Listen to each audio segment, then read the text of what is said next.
Intimacy is when you are present and honest with yourself and each other. But having said that, yeah, why would people in this milieu in which the stigma isn't there anymore, why would they still view marriage as this sort of romantic ideal?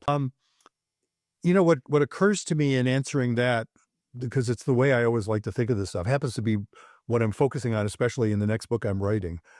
When I talk about what is it that makes people want to stay together, and this is Mhm. certainly true, I think, of a marriage, but it's even true if it's a different kind of couple that doesn't happen to be married. What is it that makes people want to stay together? Lots of ways of answering that, but my favorite way is to think of two sets of needs, both of which are important. I'm using that word needs carefully because, I could say I need something when really what I mean is I desire something. And I'm talking about, no, needs. If they're not sufficiently fulfilled, something, it doesn't work. As something dies, something, breaks. So Mhm.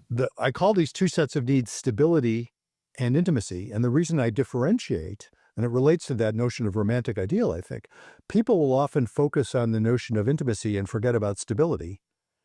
But when they actually get together with someone and especially do something like having kids, stability becomes way more important in most people's eyes. Intimacy, and here I better define my terms, I mean it in a pretty broad sense. I'm not just talking about sex.